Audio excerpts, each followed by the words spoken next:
So can you hear me? I just have to talk up. I'll start recording. Yeah. I'll just try to speak louder. All right. Thank you for your patience. We're all good. You're streaming. We're good. Great. Can everybody hear me if I speak this loud? Yeah, it's a little muffled. It's a little muffled, but what can you do about it? No, that's a statement of my life. I'll put my hearing aids A little in. muffled. Okay, first item, approval of the. Sorry, did I talk too loud then, Victoria? Okay, you can't do that.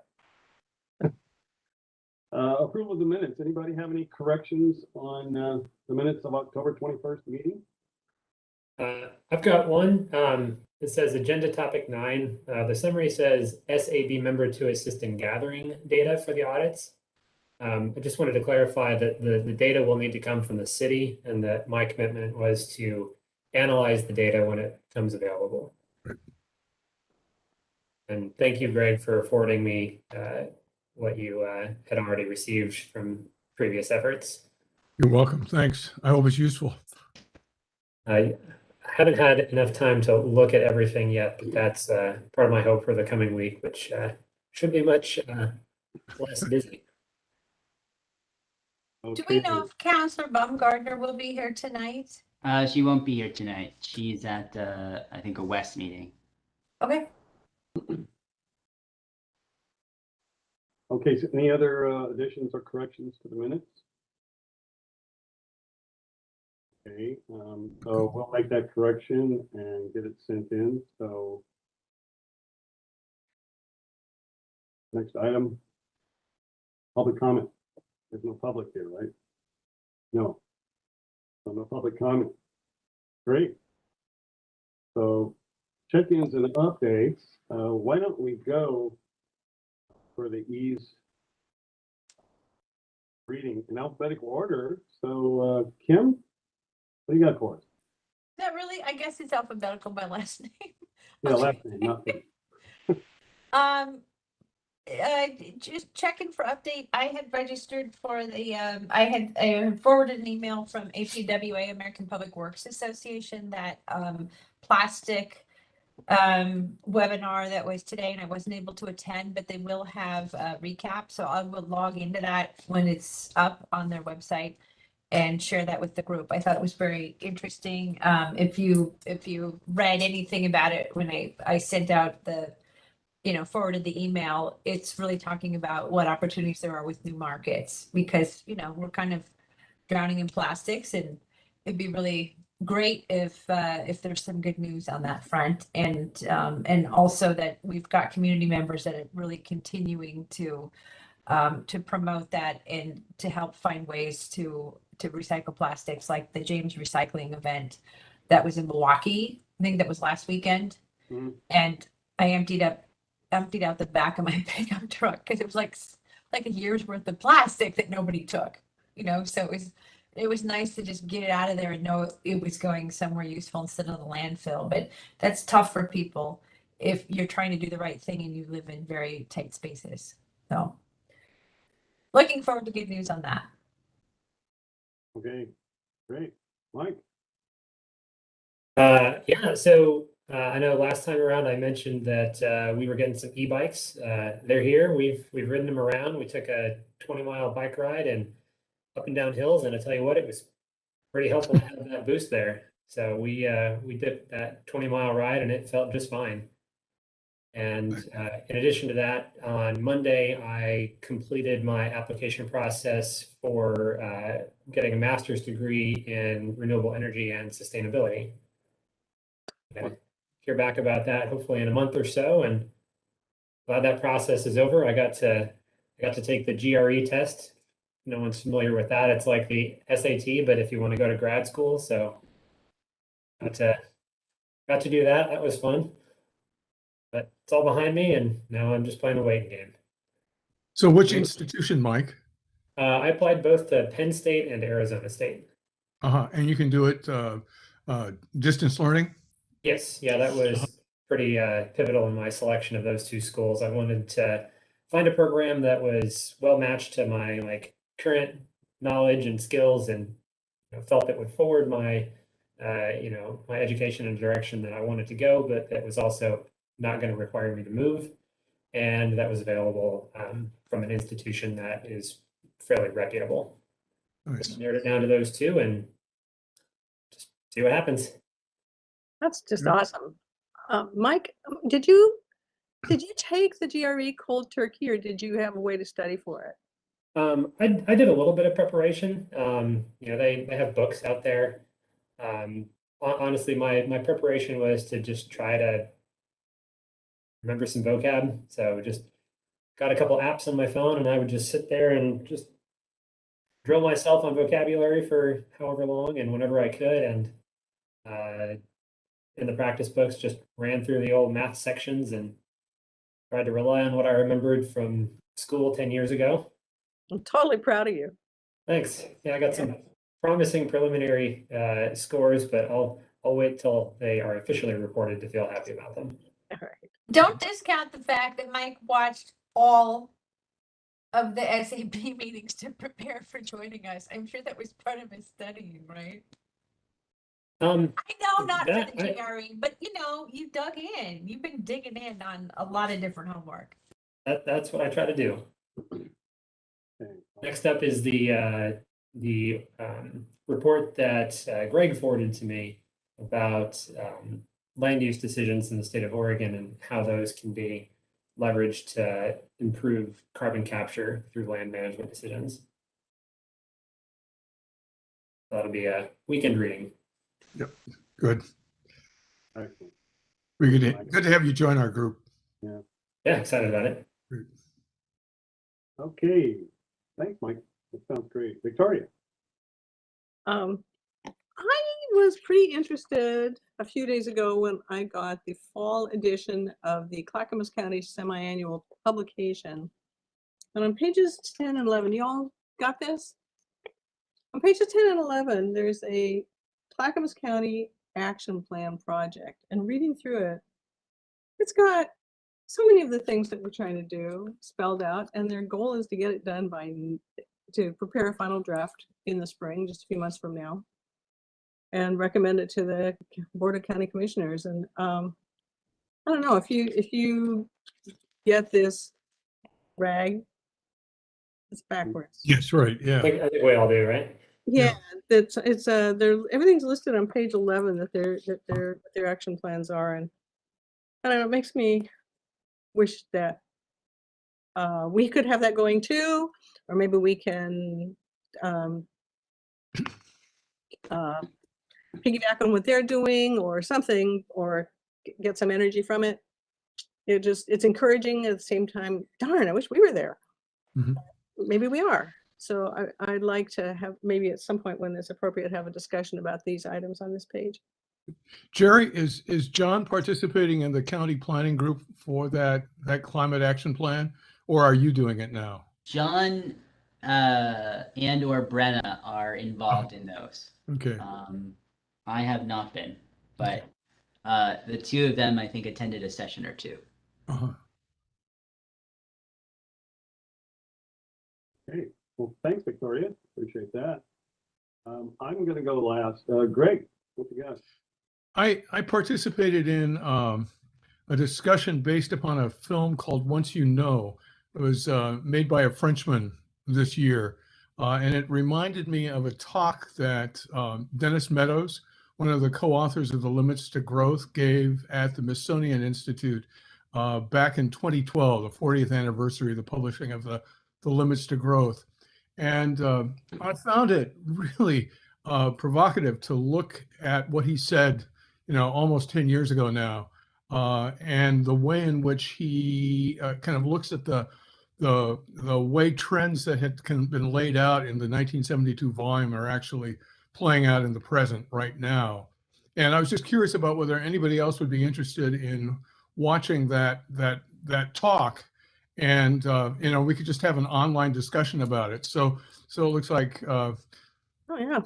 Okay, so yeah, I'll send the link to you, and we can come up with a time just to outside the context of our meeting, if that's permissible, to just have a conversation about about what he talks about, because I think it lays out some useful points just about the challenge of sustainability at this time.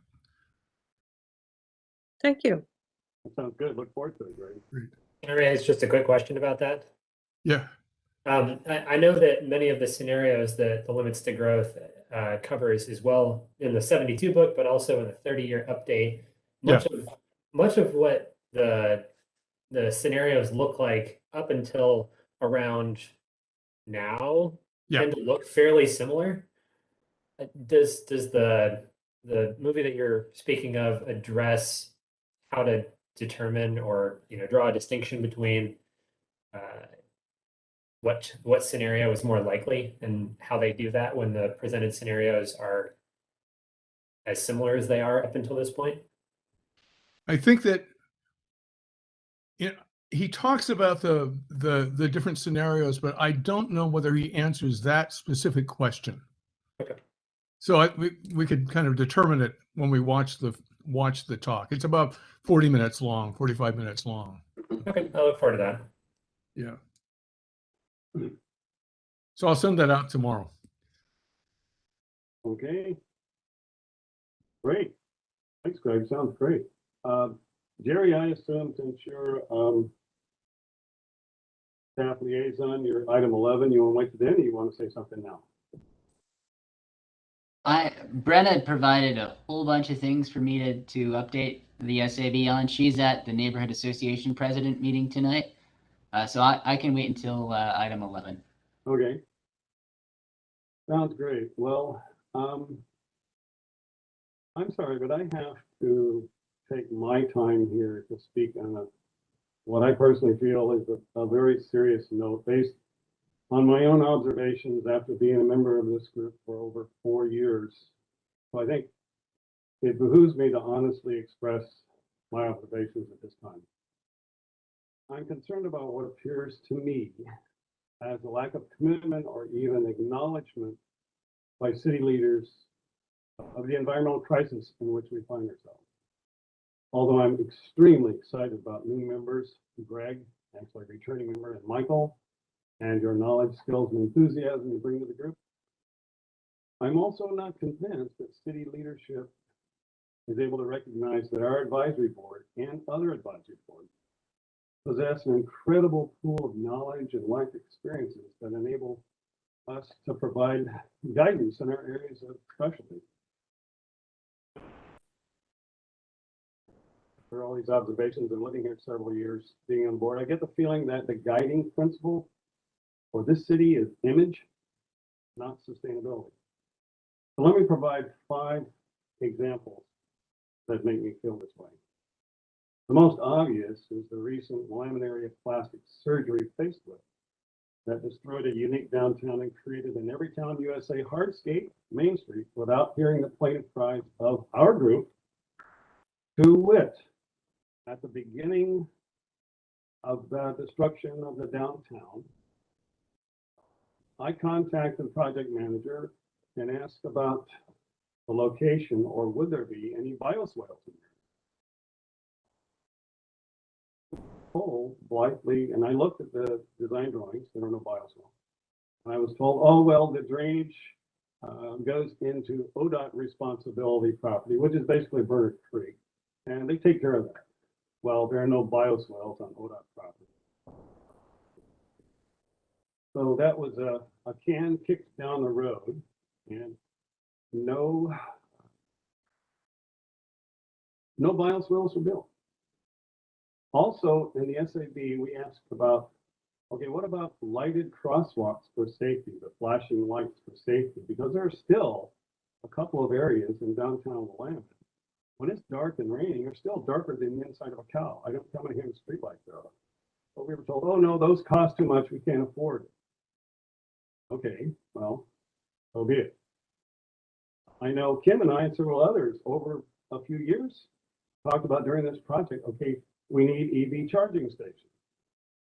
Well, guess how many EV charging stations were installed? Because we were told there's not enough money, too expensive. So meanwhile, I checked on the Department of Energy website, and Oregon City There are 15 EV charging stations. Granted, a few are commercial sites, some are apartments. Lake Oswego, there are 21 charging stations. West Linn, 1. But West Linn will soon have the first public fountain in the United States to have carbonated mineral water, and this for only $60,000. Now, that to me, I'm sorry, folks, this is shameful and appalling. I don't care where the $60,000 came from, but it was found. And I won't say who proposed it because you probably know. So for the price of possibly 6 EV charging stations, we will now have a carbonated mineral water fountain surrounded by Wi-Fi, multicolored lighted trees, serenaded by music. The priorities of this town are exposed for everyone to see, and I'm telling you, personally agrees with me. So I am uplifted at this point by the new members on our group, and I have searched and recruited a very highly qualified person to apply for SAB. But my concern is that we as a group have no say in the selection process. But I sincerely hope that my recommendation carries some weight, because I think this addition would be what's needed to our group. And finally, I personally hate to be viewing doom and gloom, but I want to be realistic here, according to my observations. I personally don't think that much progress will be made on sustainability front until our city leaders acknowledge the fact that the foundation of any city's work should be sustainability. Economics, utilities, housing, social programs, transportation, infrastructure, emergency management, all of the above must be built and managed on top of a foundation of sustainability. And honestly, at this point, I don't see West Linn being able to recognize that critical fact. No.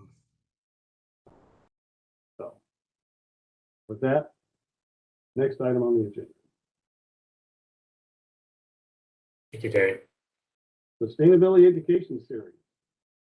So I assume you all got the ideas. I know Michael sent a whole bunch of ideas, and Greg had a really excellent idea. So we've got quite a few to look at. Do you all have that education series document? The link was provided in the Hold up. document. I have mine open. So I'm thinking, we got about 10 minutes for that, but that we could kind of brainstorm and look over those ideas and see which ones we think are really good ones that we would like to pursue. A couple things to do is think of good topics we would like to pursue if we do want to continue the education series, which I think is in my opinion. And if we want to continue them all the way through summer, or want to take a break there, then look at the most likely ones to do, the most interesting ones, and then possibly look at ones we choose, us finding presenters to do those. So that's kind of my thought. Do you have some ideas? I would like to recommend that we keep this going. I think the big thing with the education series, especially with the ability to be online, even as the pandemic ends, whenever the heck that is, this works for people. I mean, it expands the reach, particularly for working families. You're busy, you get home from work, you're trying to get dinner for the kids. At least you can listen and participate and jump on without having to drive somewhere else. That's a sustainability thing too, is you don't have to drive to be at the library, to be at the meeting, and it's something that's recorded that can be shared. So if people are interested, I've been hearing that I'm so glad I can watch that later. And then it gives us a library. Having those online videos gives us a resource library of things that we've talked about. And I say we go for it in January. I mean, let's skip December because obviously that's, a holiday season that people are busy with. Wait a minute. There's one already scheduled for December. Sorry. we're making, I meant like, we don't have to come up with one now. We have that one, but I'm sorry, let me rephrase.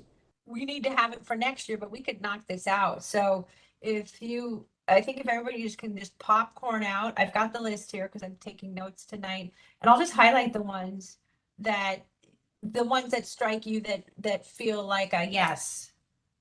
So if you're looking at this, you just kind of throw out which ones are a yes for you, and then we can prioritize that for 12 months.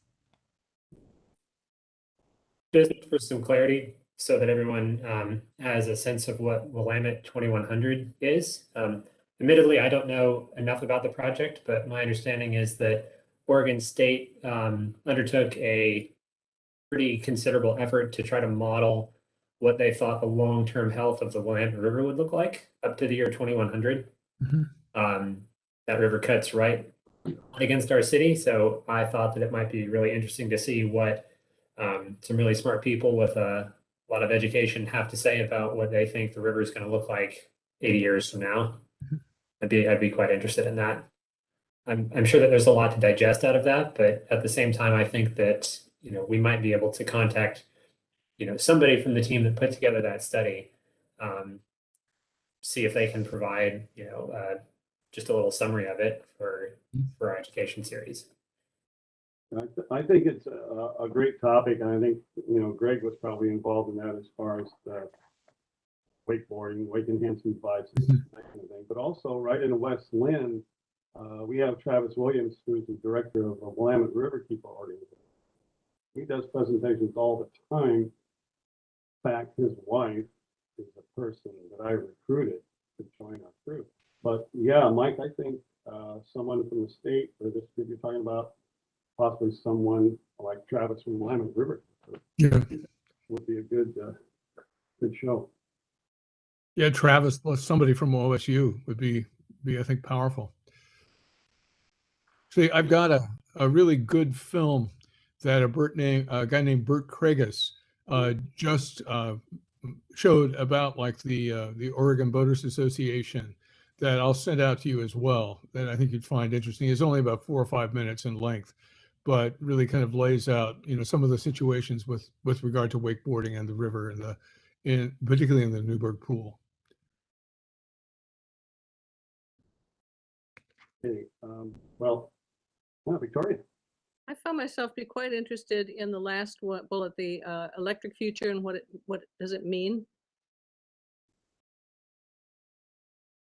As well as one other, which was the backyard habitat certification, because I see more and more people just on my short block interested in having that certification. So if I see 2 or 3 out of what my house is six houses on the block, then there must be a lot of people who could be moved this direction.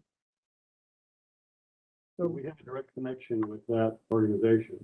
I can say that my neighbor just right over here is one of the consultants that comes out when you sign up for the program. So we've had our initial consultation with her, and it was wonderful. She's very knowledgeable. I'm able to ask her if she has any interest in speaking on the program. I'm also thinking there's probably quite a few people involved through it that we can contact as well. I like that one. And I added to my list, and it was something that Greg sent around about neighborhood climate resilience teams.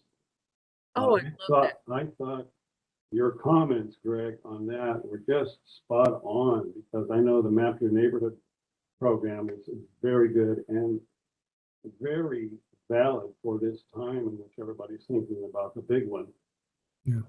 Beyond that, I just really think that's a great topic. I would really vote for that sometime next year. Would it really depend upon the city being willing to kind of sponsor a process like that? It essentially means kind of extending the activities of the MAP program, and but then trying to encourage more people to actually participate in that. My opinion is, since we're the advisory board, we should drive that bus. Okay.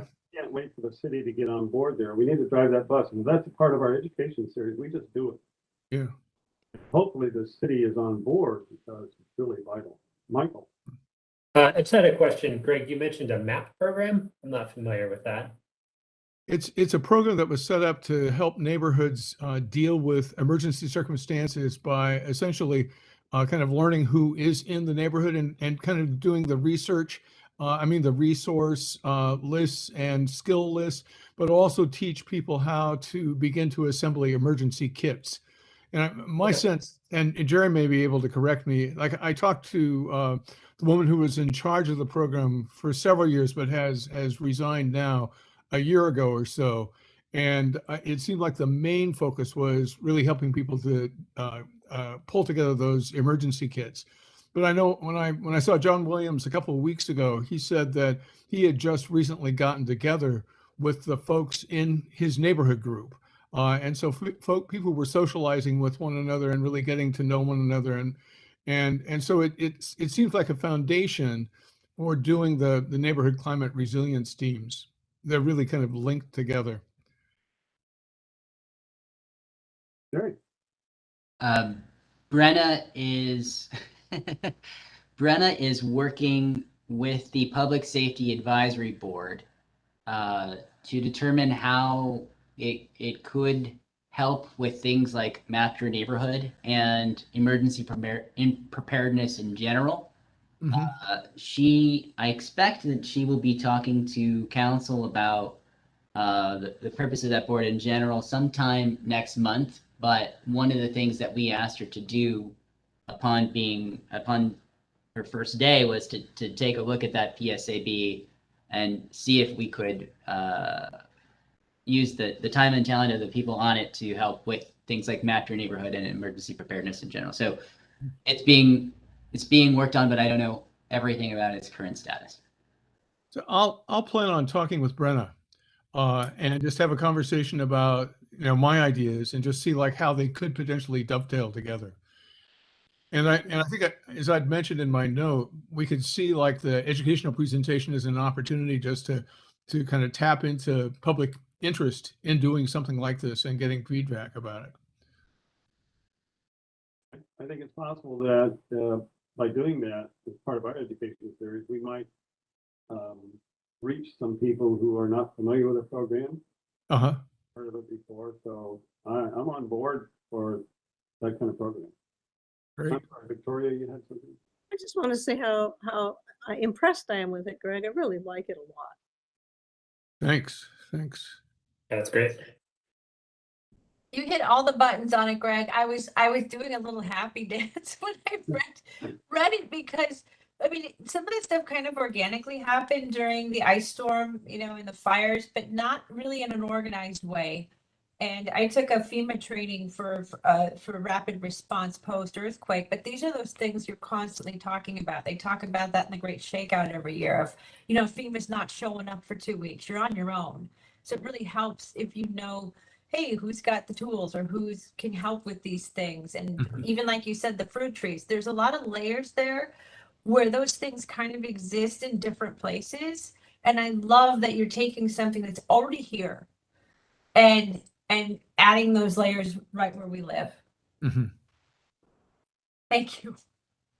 Good. Well, yeah, I've been puzzling over this for a while. So it all just kind of came to me and it was like, oh, this is a way to potentially do this. Because almost everything I read with regard to resilience talks about the importance of social networking and the personal interactions that people have and the trusting relationships that people have and their value before something really serious begins happening. So really tapping into that. That's excellent. Well, so far I've circled 4 topics that we're all interested in, and I don't know that tonight we really need to pin down 12 topics for next year. I'm thinking maybe we could do like 4, the first 4. Then we could work on all of us picking one and locating speakers or presenters. Maybe come back the next meeting and find out what we've got. Any thoughts on that procedure rather than trying to plan the whole year? Let's add tree planting and care, or maybe pruning on there, just because it's timely, maybe for spring. Or like, like if we can, whether that's a spring thing or a winter thing, because that could be good timing, early in the year as people are getting ready to make sure their fruit trees are happy. Kim, generally that's in January or early February. You can Okay, plant them then. so maybe that's our January topic. I'm gonna bold that, and I agree with Terry that we can keep talking about this stuff, but that gets us past the first quarter. We are overachievers. Mhm. Well, you could segue from that in February to backyard habitat program, Mhm. because that would tie in with, native trees and plants. I agree, because it's really nice to get excited about that before spring really arrives. You want to do your planning in late spring before you can start, before the rains stop and you can actually start planting in May, Mhm. April. Yeah. Well, Good to get out of that. Mike, you had something? Yeah, I just wanted to express support too for Greg's second idea, the climate change seminar. I think, I've encountered a number of like very smart and well-informed people who were not very well informed about climate change. And, not for any fault of their own, but I think, having something that's structured to just like introduce people to the topic and, kind of follow the things that Greg had laid out here, I think that would be an excellent use of our time as well. And it might be something different from the kind of monthly seminars or meetings that you're talking about, which have a much more practical element to them, but really, see it as something that might take place over 4 consecutive weeks for people who are interested in it. And as I think that there's some value in being able to move from topic to topic without forgetting what happened the month before. Just putting on my teacher role. So I think that, but I would see it as maybe something else that we could potentially do that wouldn't necessarily be part of the series, but although it could be. that's kind of the hit I got, Greg, when I read, what you wrote about that. And I think you alluded to the fact that it may be something that would be better presented in person. Yeah, Once things settle down, that people are actually gathered together. yeah. Yeah, I do think that if it's a separate animal than our education series. Yeah. Because I found the way that it was structured when the folks at Rose Villa did it, much of the time was really spent in small group conversations, which really personalized the entire thing, and it made it possible for people to tell their own stories and their own responses. So I think waiting until we can actually meet in person would make sense for that. Okay, I pulled it off of the education series and separated it out to the bottom, so that way it's not part of that, that 1 hour education topic where we Yeah. can discuss later how to make it its own thing or discussion and the timing. Does that work? Yeah. I think I'd personally be very interested in presenting at some of that, in particular with topic number 1, just what climate change is and its potential impacts. Yeah. No, that'd be great. A lot of reading on that, and it's an interesting topic to me, and I think I can probably speak to that pretty well, particularly if the expectation that I was prepared to do so and had to get up in front of a bunch of people and not make a fool of myself. Great. And having that foundation to begin with would be really, really helpful, because I'm sure that there will be skeptics who will come out. Sure, and we need buy-in. We need people to Yeah. see this as a thing that's going to give context to a lot of the rest of their lives, and they need to think about acting, in accordance with that understanding. Yeah, exactly. Okay, well, we got ideas for January, February. Do you think we should continue on the gardening thing for March?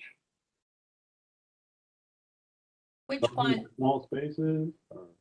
I think, yeah, I would say the small spaces, because I feel like during just from the Westland Garden page, And people talking about starting gardens. I think a lot of people started gardens during COVID if they had the space. Yeah. And the small space would be great. Like you can grow, look what you can grow in a pot, you know, or does the group prefer the gardening for small spaces over starting a garden?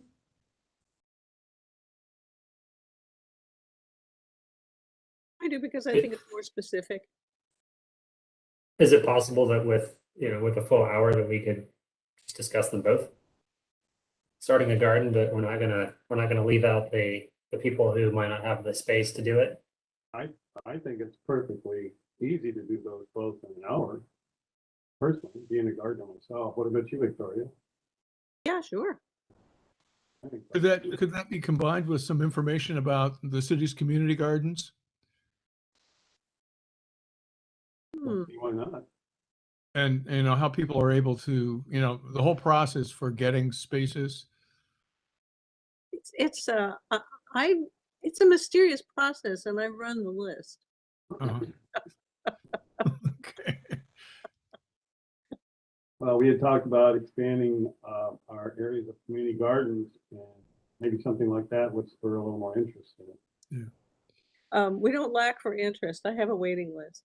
Okay, there you go. Maybe a topic for discussion next month might be, the discussion that we had a couple of years ago about trying to identify other places in the city that could be used as community gardens. Mhm. Because I know that there was an effort at one point to, look at a map and kind of identify where those places might be so that there would be more opportunity for people to do community gardening around West Linn. Before he retired, Ken, the other W, Mhm. talked to me about a little spot that is near the fire hall at Sunset that is currently covered with broken plum trees, but it's city properties. It's near the tennis court there. And he was inquiring, because that's city property, it's near water. And could that be, what would it take to make that into a small community garden? So Mhm. he was actually actively looking into that. So I don't know, Jerry, is that something that someone in the city could help us with? I imagine if Victoria Wooster was already working on it, it exists somewhere that we could just grab and move on, right? I mean, someone probably has. I'll follow up. Darren may have that. When he was our liaison, they did talk about that. We did discuss it, and some of the barriers were, not just the property, but some of the barriers were just the terrain where the right of way was, access to water. Mhm. And then the other was concern from the maintenance department of what was going to be involved with them, or if it was going to, they need to be on board too. So Yeah. so just checking with your staff, but Darren should have where it was the last time we worked on it. It's definitely Parks and Rec, and it'd be a huge process to take out all those trees and fix it so it can become gardens. So I didn't want to take us away from the focus of our current discussion, but if it is something that we could, look at later, that would be great. Okay, we're on a semblance of a roll here, and if we're gonna plan like the first 4 sessions for next year, we're on a garden theme, now we're to April. I could, potentially try to do something then about the neighborhood climate resilience teams. If you think that would make sense. Yeah. Yeah. See it more as a conversation than a presentation. Present the idea and then get people's feedback. And also potentially have folks who have been involved with the map process and bring them in and let them share their own experiences and the meaning that it's had for their own neighborhoods. Yeah, that's what I was thinking, is to begin with some information on the map program, and maybe kind of flip into your ideas about the resilience. Mhm. See how they connect and how they're different. Yeah, present those two things. Yeah, Yeah, I think that it would makes be great, sense. personally. Good. Any consensus among the crew about that? Any other ideas for April? Silence can fill the bar room. Okay.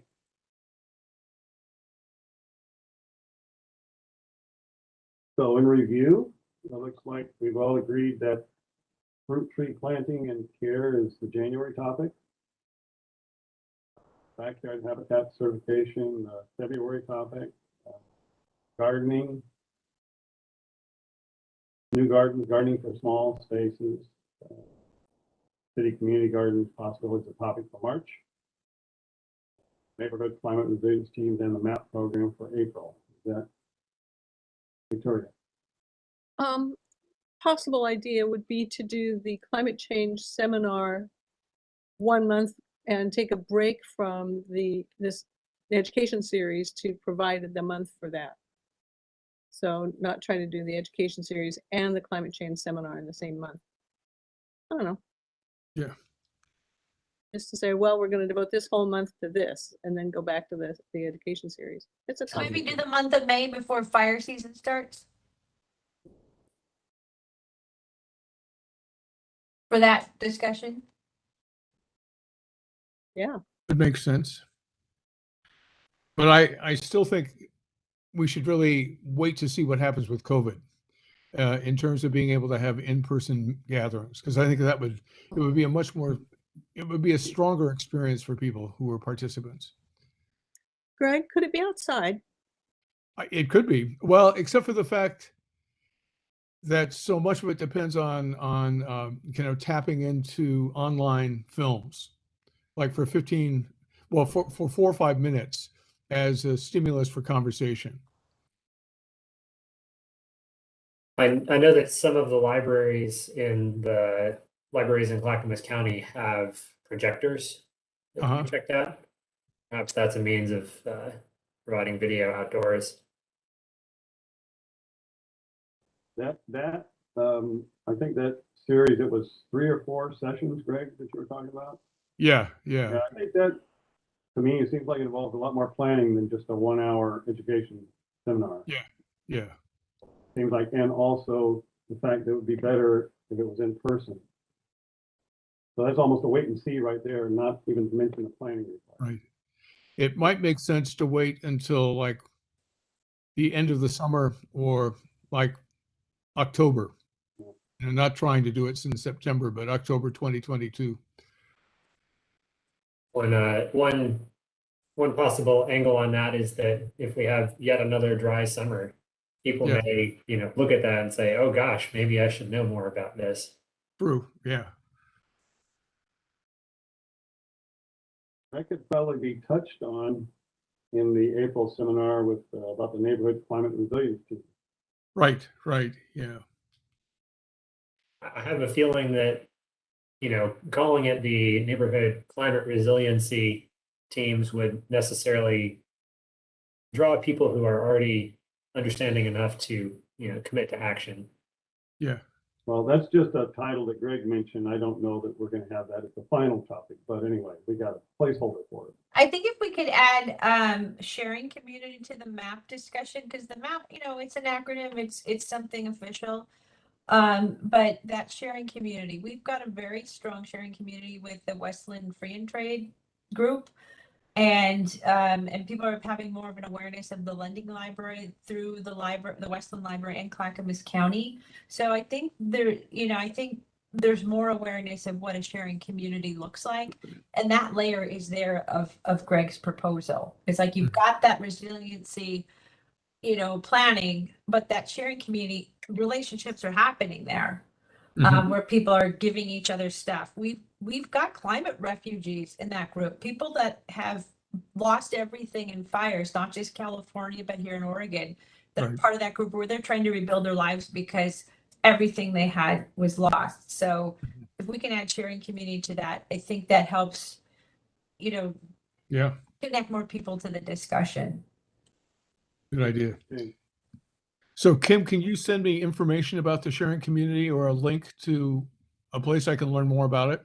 Well, I mean, this particular one, go to the Facebook Westland Free and Trade page, and it's very robust where people are like, I need clothes for my kids, and somebody else says, I have clothes for my kids, or there's asks, there's borrows, and then there's the lending library at Westland, which also you can get things from other libraries brought through Westland.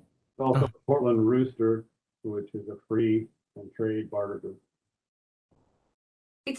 There's something nice about it because at least it's your local community, and at least you know where people live and who's coming up to your house, and you get to know your neighbors.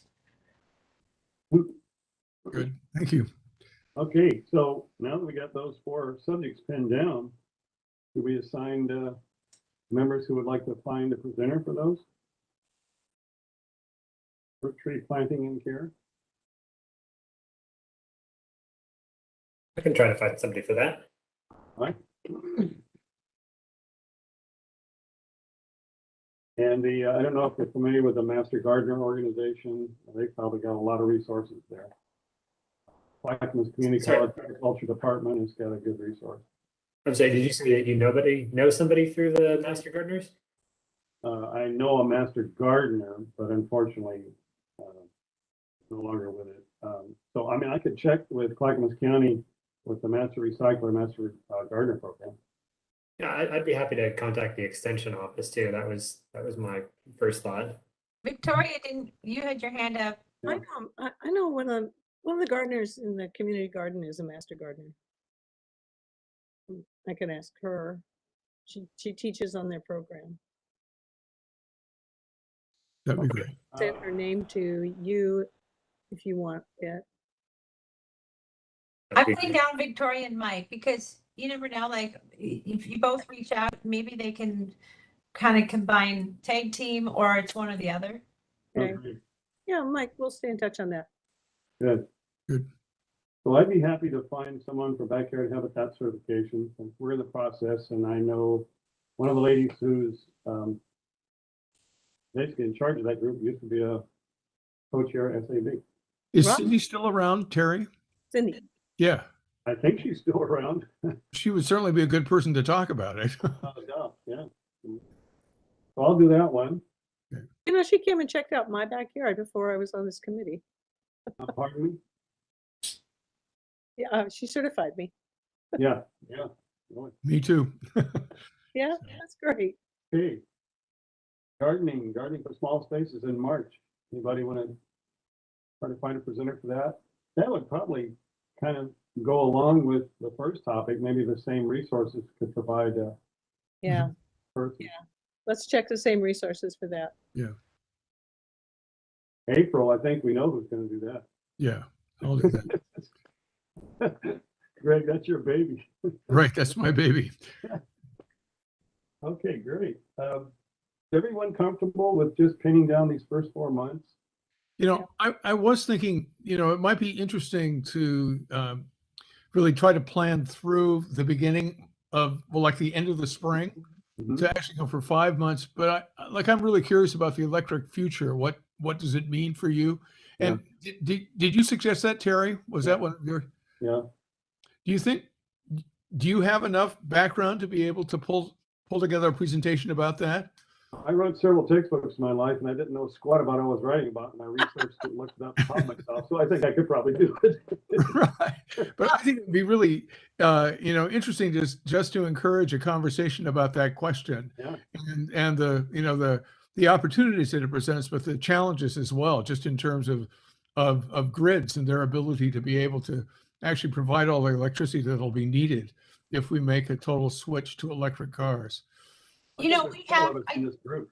I do have some resources for that one too, and also as a city, the city did take our recommendation, and they joined the Columbia Willamette Clean Cities Coalition. So we could have a representative from there, and a representative from Fourth Electric, because they're a nonprofit that deals with electrification, and they are used to doing these kind of presentations. So the two of them could tag team quite effortlessly.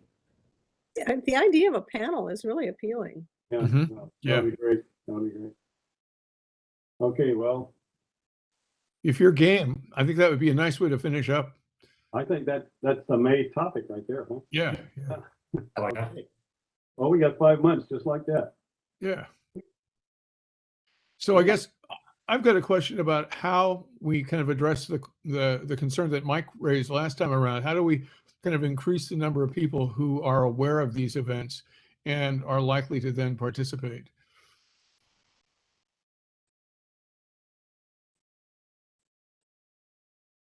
Well, I posted on every Facebook page I can get on. I posted on next door's events, so I do that.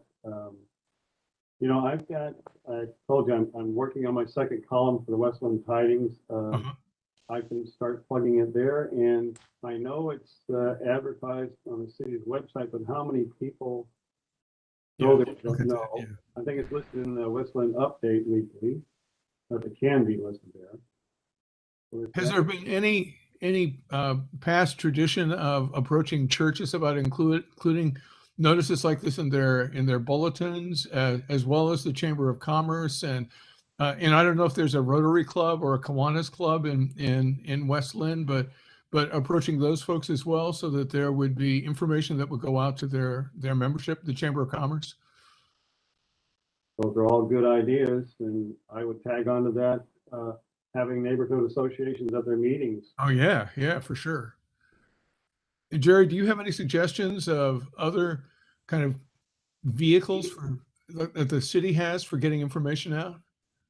They've all been named. I really like the idea of the church bulletins. We're just starting to build relationships with some of the faith leaders in the community. Uh-huh. This is a bit of an aside, but it's work I'm really proud of. Doug Erickson's been convening a group of faith leaders on what now is a quarterly basis, and maybe we could bring something like this up there. I mean, that's another avenue through which we can reach a lot of people, right?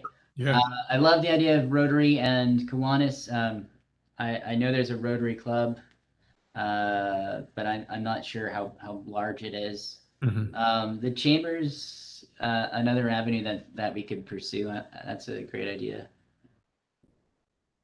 Question, does the library put out a newsletter or a monthly calendar? I know that the Lake Oswego Library circulates a newsletter. Yeah, Doug told me today that I think the library sends out a monthly notice. And since they're you register for these things through the library, I can ask about that. Okay, yeah, it'd be great if that could be included in there if it isn't already.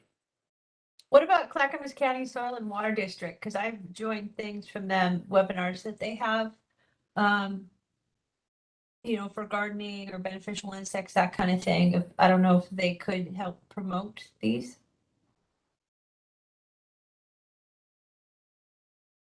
Everybody looks so lost by that. I'm taking notes. Clackamas County Soil and Water. I'm just going to put it down. See if their game. Because if, for the stuff that's online, people can join from anywhere. Okay, this whole marketing thing deserves attention, but folks, we got several other items that also demand attention in the meeting. So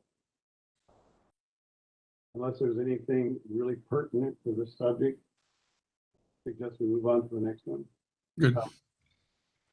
We definitely need to think about the marketing, but any last comments about our education series? I think we did good work here. Good. Okay. Community Development Code Revision Update. I guess there's just going to have to be an update on that because it was submitted to council, Jerry. So what's the news on that? On this, I wonder if we could maybe look at combining items from the agenda 7 and 10. So I talked to John and Darren today, and what I thought, just so everybody knows, John Williams, our deputy city manager, Darren Wise, our planning manager, and both have looked at the SAB's recommendation. What I was thinking was SAB could come to a council meeting, present the recommendations, and then the staff, a member of the planning staff could be there to talk about what would be involved from a technical aspect, if you will, of those recommendations and talk through it with council. Council could then take all that into consideration and potentially put these items on the planning docket and give them priority based upon how council wants to prioritize them. Does that sound logical and reasonable to the group? I see heads nodding, so I hope that's yes. I think it deserves more attention in front of council than just sending a piece of paper. So yes, I would agree. So It'll be nice to have an in-person discussion. that being said, if you don't mind me asking about SAB member availability, because one of the items on here is who reports to council. We have 3 meetings scheduled for December, the 6th, the 13th, and the 20th. They're all relatively light agendas. But I want to just see from the SAB, like who could come and when, and maybe we could decide that now, or to present the proposal that we had sent to council. Well, it seems like it would make sense for Kim or Terry to do it. And Kim, since you were almost a council member, maybe you would be a good person to go in and speak for us. Way to hawk me in there, Greg. Yeah. We can also do a tag team match, so that we got a little support. We're happy to do that. Yeah. But if Kim wants to do it on her own, hey, no problem. You're not getting out of this, Terry. But I have no problem getting up in front of a bunch of people and making a fool of myself. It's no big deal. More fools, more fun. We can do Okay, there this you go. together. Ship of fools, I like it. Right. Okay, what'd be the best meeting, Jerry? The regular council meeting? Yeah, this would likely be like a work session type item. The council would get, input from SAB and planning staff, and then examine where it could be placed on the docket. So I think the 6th, 13th, or 20th all would be appropriate dates. How about the 13th? You said that that's a work meeting? Yeah, I mean, we've our meeting schedule is such that like every meeting's sort of turning into a special meeting these days. That's my bit of a side, which means they can take a vote at all of those. But I think the 13th would be fine, and I can work that with Kathy, our city recorder, on planning that. Okay, so And then I would really appreciate it if everyone could go back and look at what we sent, especially now that we've had, subsequent discussions, and anything you'd really like to highlight or weave into that. I think what we're looking for is what's in the community development code, what's really not, where are the areas of influence, so we can separate those into categories.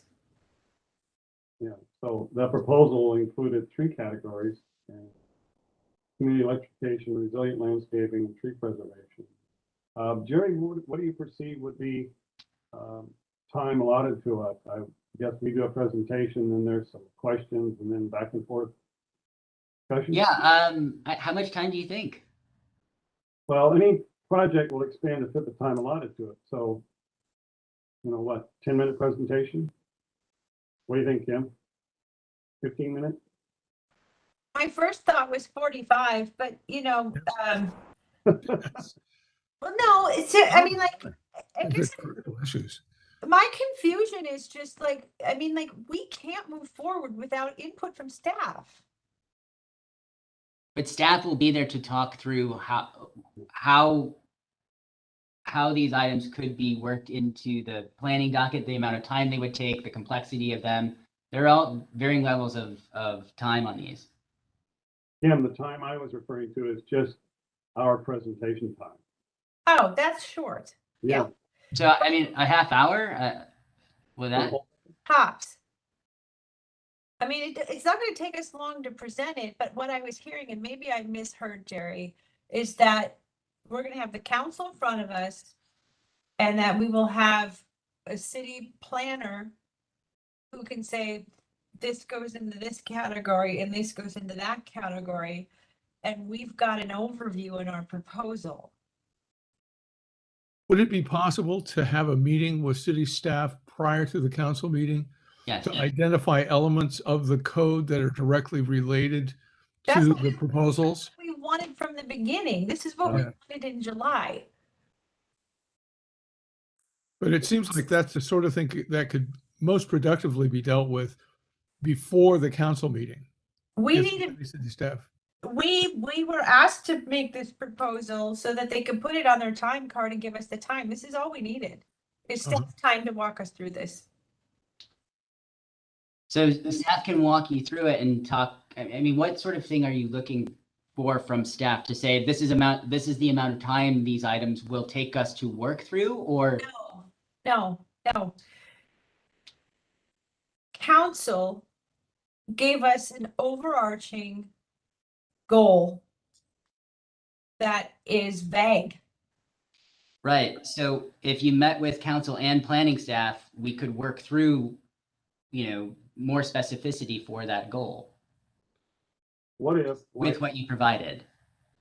like Greg just said, if we, say Kim and I or anybody else wants to meet with planning staff prior, and we talk about, okay, is this reasonable? What code would this affect? How would it be implemented? And work out, it's like pre-negotiation before the summit, Right, yeah. We'll work out some of these things so that we don't have to go over all this in front of council. And then we can have a more intelligent presentation to council, say, okay, this is realistic, this is the code that will affect, this is how much time, et cetera, it's going to take for staff to implement. That would be fine. So we just need to find a time for us to get together with a couple of people, be it John, Darren, Chris, somebody.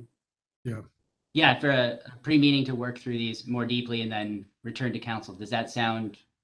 That sounds so much better. And I mean, thank you, because this is what we need to make any progress on this direction from council. It sounds a lot cleaner to me. Okay. I like it. So December 13th would be our presentation. So obviously prior to that, we need a meeting with those folks. So how should we establish that? Should we do that offline or? I can arrange. Would it be the whole SAB or what members of the SAB would be meeting with the planning staff? Or should I just, tell me how to proceed here? I would say with no more than two of us. Terry and I can do this. I mean, we can do this. We just, we need some direction from staff in order to have a cohesive presentation for council. We can do it. Just let's try and line up a date. We can all get together. Sound good? I'll ask John to get in touch with you, Tim, and Kim and Terry. I just combined your names. Sounds great. Thank you. Okay, well, that takes care of item 7. Looks like. Any other discussion on that? Sounds like there will be.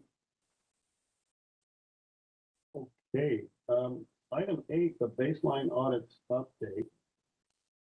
So Mike and Greg were involved in that. So anything to report there? We haven't received any data from the city yet regarding, previous years' utility bills, water bills, and so forth.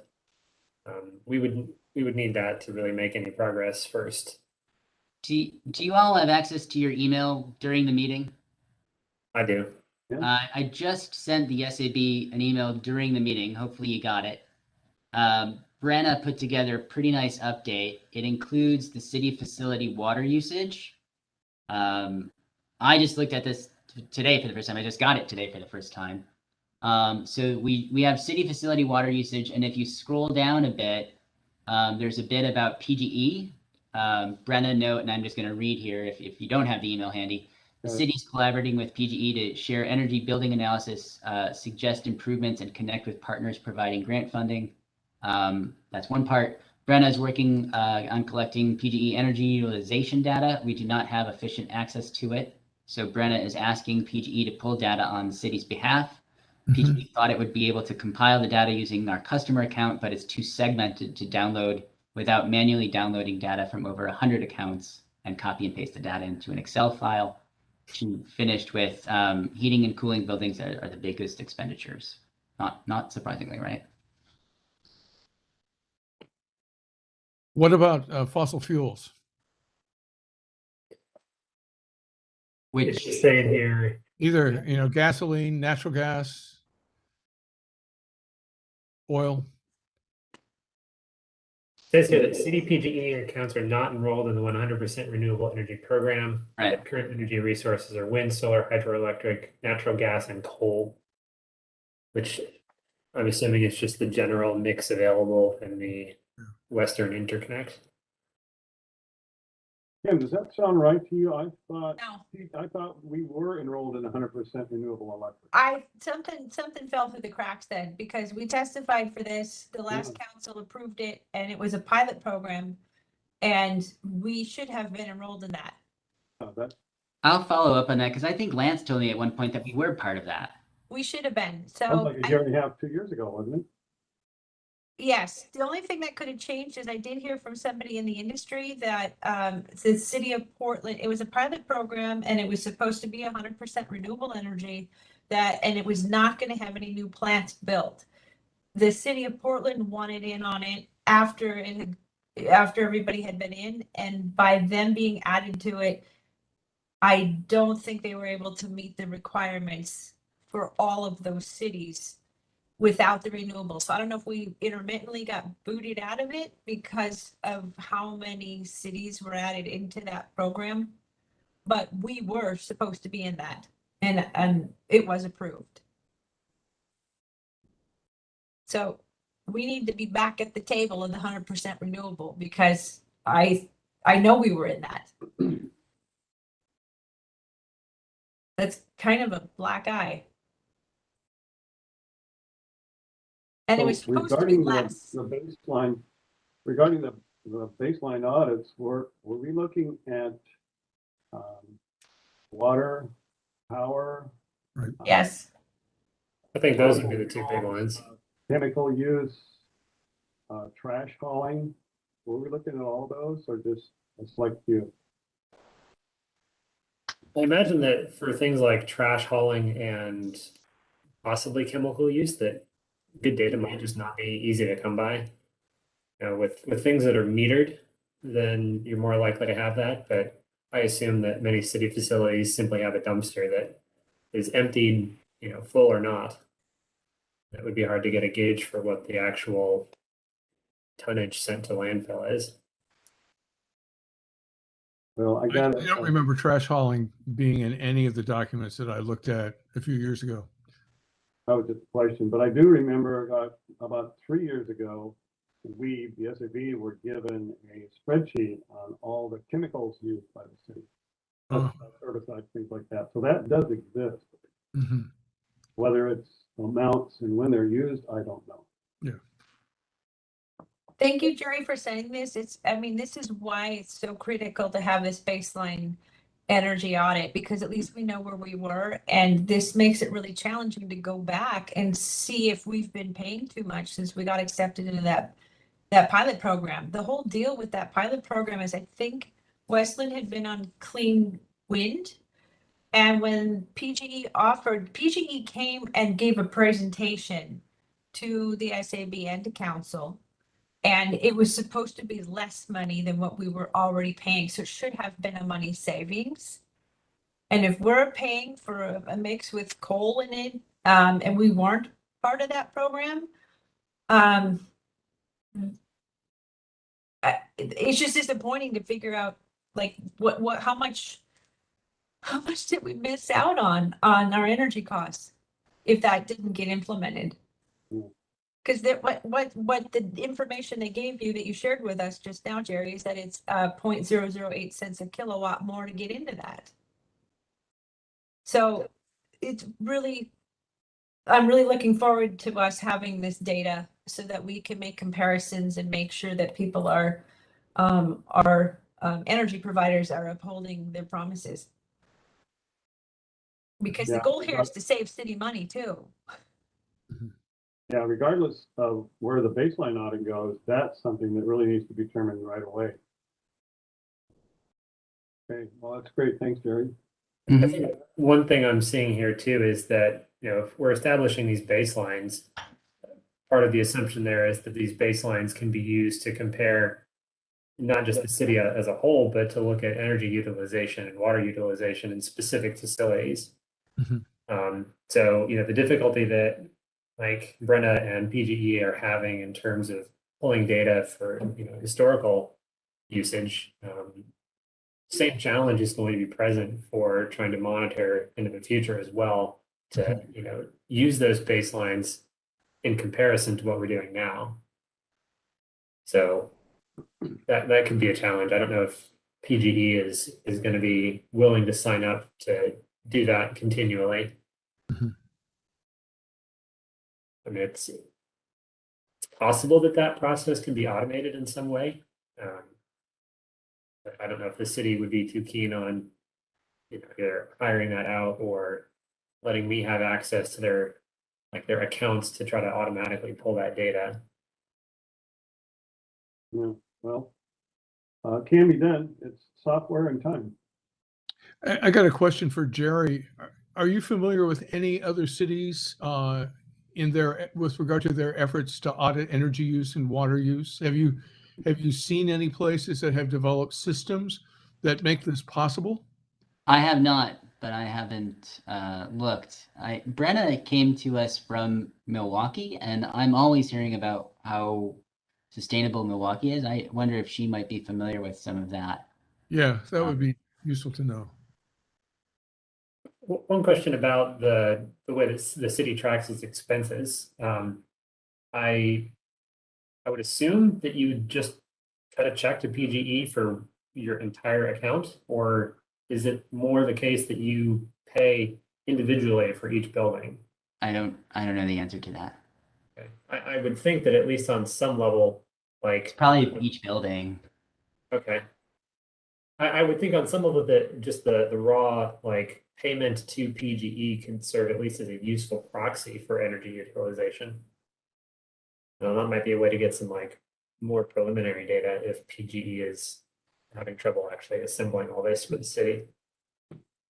Well, I'm thrilled that Brenna's making progress on this and chipping away. She connected with PGE and is able to get this ball rolling, so I'm grateful for that. Yeah, that looks great. Good. Okay, well, any other comments on that before we move on?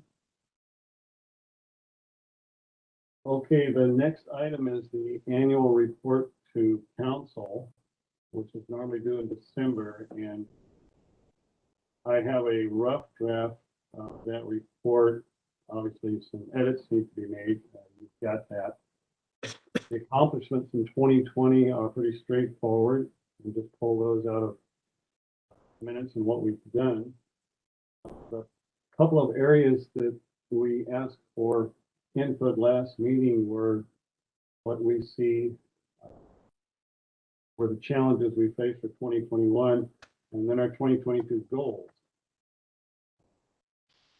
So here it is, November. I haven't received any notification yet. Jerry, do you know exactly when in December that's When be submitted? I didn't hear the question. When in December the annual report from the CAGs is required to be submitted?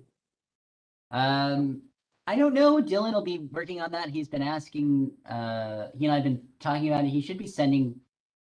He's usually the one who sets those deadlines. Yeah, I'll follow up with him. It's usually like mid to late December. It was Yeah. last year, right? That's what I thought. The question I had is, we can put down, I got a couple of challenges, but what we see as our potential goals for 2022, we can write down our goals. But according to council goals, our goals should be supportive of council goals, but those won't come out probably until after our report is. So one of the things that I've talked about with the council and the CAGs is the idea that the CAGs would develop or send a list to council of issues to think about or issues that they want the council to think about as they go into goal setting. And then when the council works through goal setting, they have those issues from the CAGs in mind. And at the end of the goal setting, they return to the city and the CAGs with goals that reflect the fact that they took those issues into consideration. Last year, I'll tell you, I mean, it's one thing that I wish I had done better. I mean, it was sort of just the fault of me being a month or two on the job and working through what we worked through. And then having a pretty new council as well, and then doing everything remote, it was just not easy. And I think I've said this to the group before, I think our goal setting was, in February and like working through ice storm stuff. And this is something that I wish I had done a little bit better. But I shared that with the council, and they like the idea of developing a list of issues.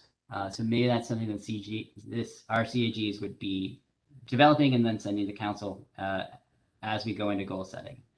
And Kathy was working to schedule goal setting as she was asking me about it today. So it's not that far off. It'll probably be January or February, depending on when we could get a facilitator. I know sometimes they're booked pretty far in advance. So that was your suggestion. Was there any consensus among the council about whether that was? They were fine with it. They were fine with it? Yeah. So let me get this straight then. Potentially on our annual report, instead of submitting goals, we would submit some issues. Right. Issues that you want the council to think about with the idea that they'll be working through that when they're in their own goal setting. And not recommendations? Issue, like, what do you mean? Last year, we sent, based on the work that was done, the ongoing work, and what we were able to accomplish in 12 months. We had what we accomplished, and then recommendations of things to work on. If we talk about issues, that is fine. But without a recommendation, I think they could be paired. Yeah. My simple mind says that they can be merged together. This is an issue that we recommend you work on. I like, if we're gonna have an issue, we need to recommend it. I agree.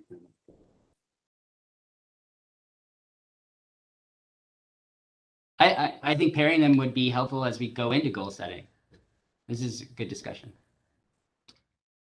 so then can everyone, does everyone here have a copy? I think you sent this stuff out, Terry, earlier. I don't know if Mike and Greg have it. Do you have a copy of? It was on the list of documents that Kathy sent out. I think it was. Okay. If it wasn't, I'll gladly send it out. So Terry, if you could send out our recommendations to council that were December of last year, so that everyone could look at where we're at today and which ones would be relevant to move into 2022. And then we will also be, after our meeting, we're going to kind of get into this late because Terry and I will be meeting with staff to find out how to clarify the goals that council wanted us to do for 2021. I will send last year's report, which contains, it would have been our goals then. Look at it. Because that would be really helpful to hear back of if all of those or some of those feel relevant, along with the work that will come out of the meeting that we have with staff and our subsequent presentation to council. Okay. Good. Well, any other comments on that?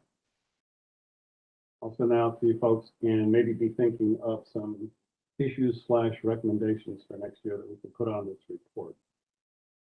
I've got a question just about how much we need to go into detail about some of these issues with regard to like changes in code and changes in systems that really prevent our being able to kind of move in the directions that we're interested in moving in, and whether or not that's the kind of recommendations that we would like to be making to council, or whether that's ever been done. I have no idea, like whether that's even possible. But it just seems like there's so many systemic constraints, largely tied into codes, that it requires a deep knowledge of the codes to be able to make any headway at all. One of the things that we were talking about internally, we had a meeting of all the CAG liaison staff and just sort of talk through what we're going through right now. And we thought it would be best for the issues to be as 50,000 foot as possible without getting totally into deep dives into code. But inevitably, like that work, it is going to require some of that deep dive into the code, right? If it's going to get done. So I don't know if that quite answers your question. We wanted to avoid scenarios in which we were just looking at really small items. We wanted it to be thinking big. Okay.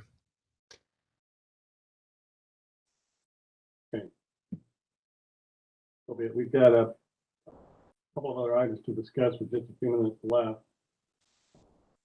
The report to council on SAB meetings, that was something Kim and I talked about.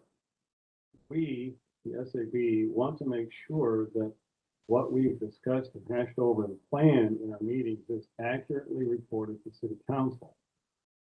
And we'll shy on that. So we want to make sure that that happens and in a manner that conveys what we actually discussed. So we had thought of having a little form with summary topics of what we discussed that actually can be used by, say, Mary or Jerry, whoever reports to the council. I think it's Mary tagging along. So they have that in front of them. So they know exactly what, and they can accurately report to council. And now I don't know if that form should also be sent. They've got in front of them. I can't hear. The summary form of topics that the SAB discussed in meetings, we think it should be in a form, a piece of paper that our liaison takes to the council meeting so they can report accurately on what we did. The council liaison or the staff liaison? Either, whoever, like Mary has been the one I think initially reports on SAB meetings. Right. Last two meetings I watched, she reported.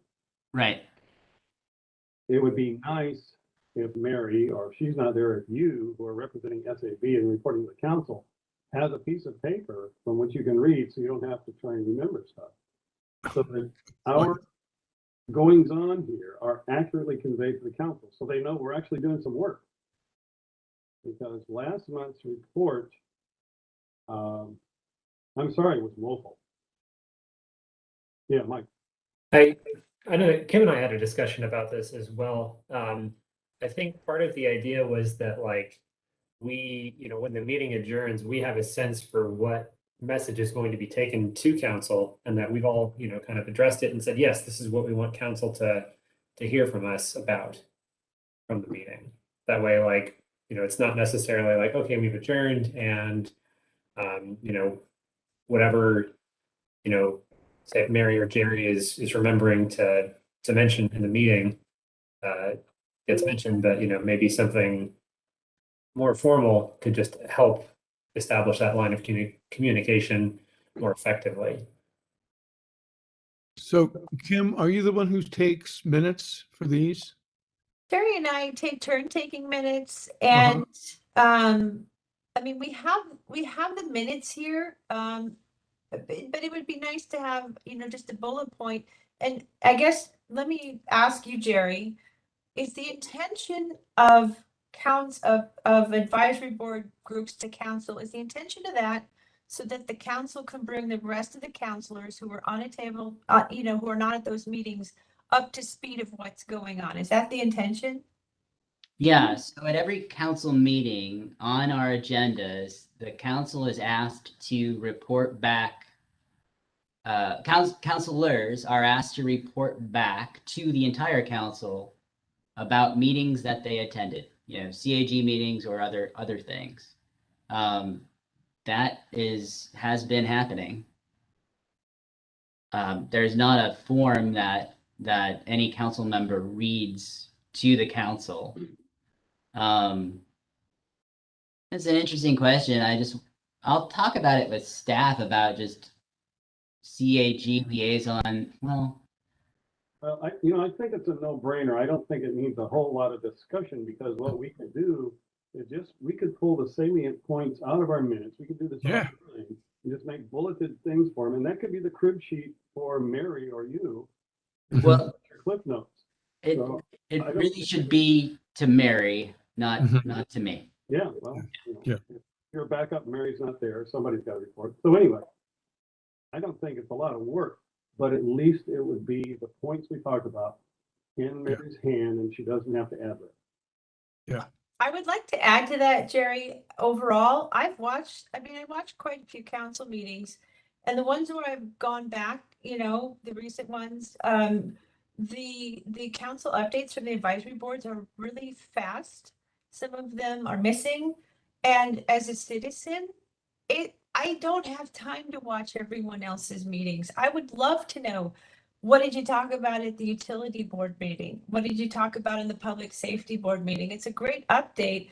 So for people who have a lot going on, you can click on those council updates and get the like Terry said, the crib sheet, the synopsis.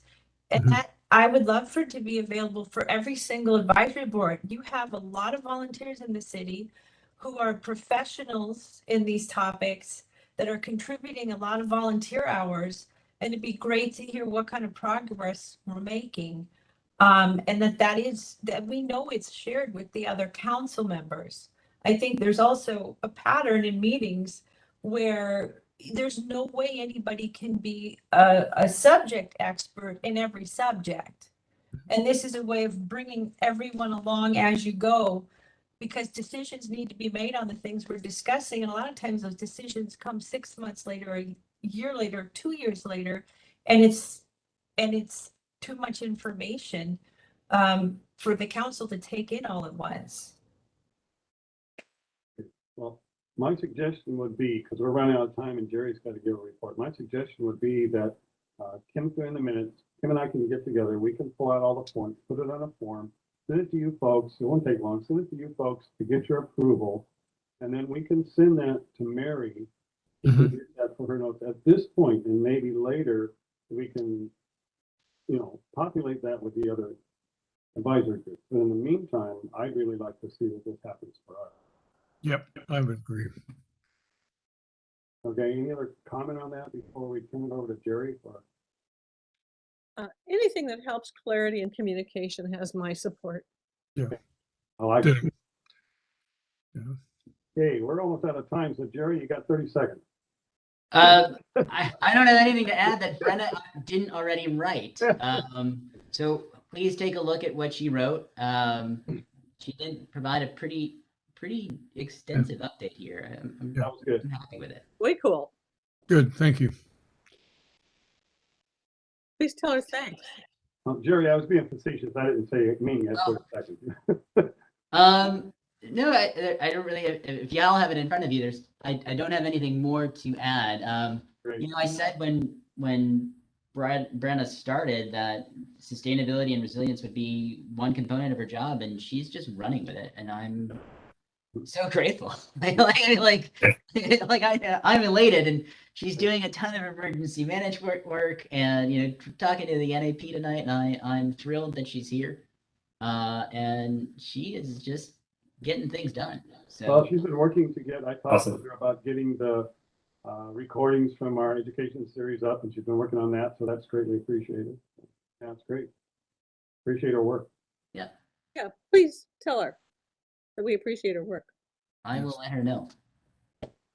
Okay, so for the good of cause, is there any other things that anybody has? I'm going to just give a big, huge thanks to everyone. Thank you, Jerry, for your commitment to being here. Thank you all Thank you. the members for your commitment and your input and really rolling up your sleeves to do meaningful work. It's really exciting to be part of this.